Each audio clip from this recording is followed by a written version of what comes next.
What's up, y'all? Welcome back. A lot of the easy blues lessons that I teach and a lot of other people teach, they're still going to have a lot of chords and things that might be really hard for beginners to jump in, or even intermediate players. And sometimes you just want to play more single notes. You want to know how to do that. So let's jump in and we'll talk about all the parts. Let's do a call and response, a simple one just without even changing chords. We have two sides of the phrase. We have the bottom phrase and then the top phrase. And just kind of putting those together has this cool separation and it's something fun to play. But there's another thing that you can do with that. Once you get a bottom call phrase, the response phrase up here can also vary with its own call and response. So let me show you what I mean by that.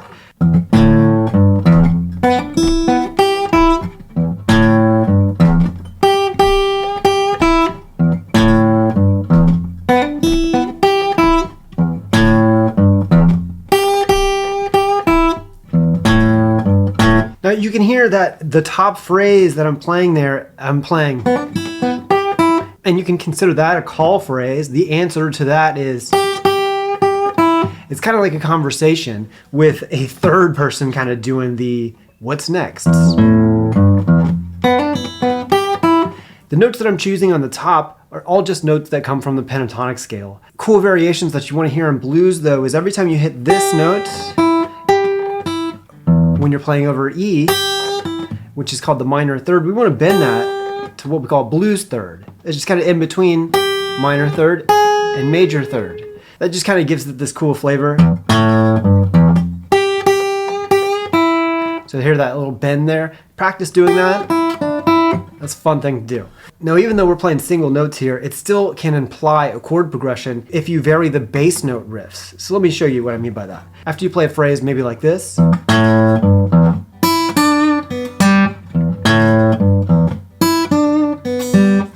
you can play another phrase over the A.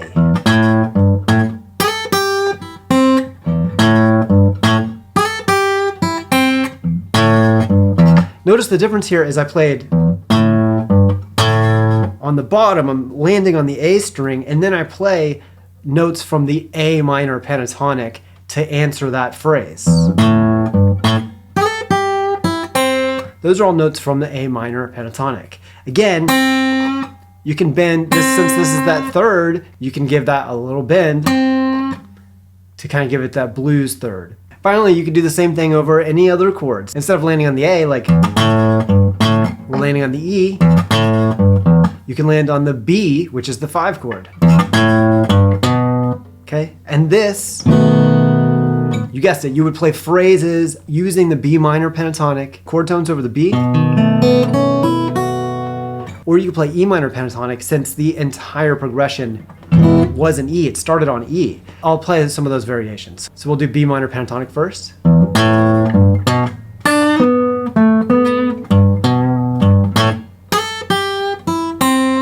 Okay, notice I played notes from the B minor pentatonic following that scale there. This time I'll play notes from E minor pentatonic or E blues scale over the B chord.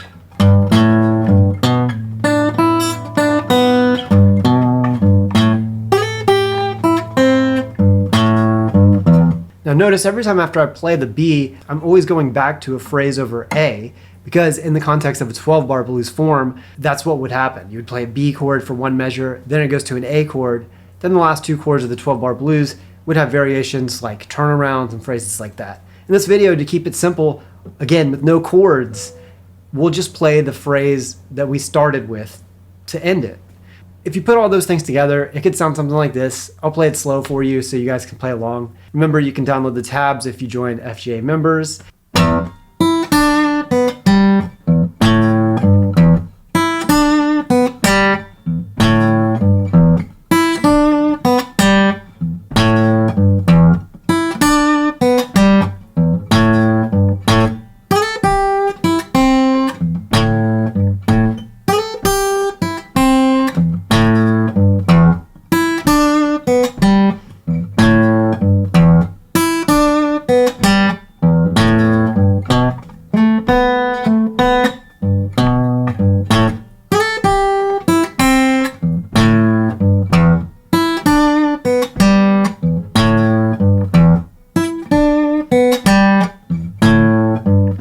to where it starts over again.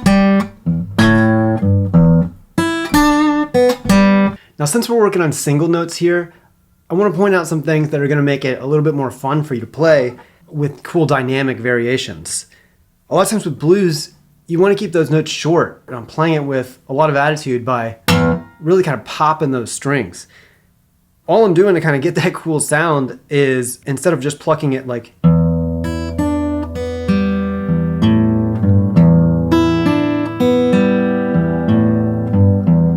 I'm not saying that that's bad. In fact, that could be a really cool variation that you do, but it's nice to be able to play in different ways. It just has more of a kind of a blues attitude when you play it like that. So that means I'm giving it more energy with the thumb. Really, to do that, I'm just kind of displacing the string further before it's released. Instead of thinking about it like smacking the string harder, think about it like this, like pulling the string farther. Same thing on these top notes. I'm giving attitude by kind of pulling them up with my fingers. And when you release, it gives it that kind of extra. It's just like a pop. What's happening is the string is popping down and hitting the fretboard. And it kind of makes that cool percussive sound. It's a lot different than keeping those notes long like this. Now, there's a place for keeping those notes long, and sometimes it's fun to keep the notes short. But if you want to play a bunch of different styles, you should learn different dynamics with the right hand. Thanks so much for watching. I'll see you guys on the next one.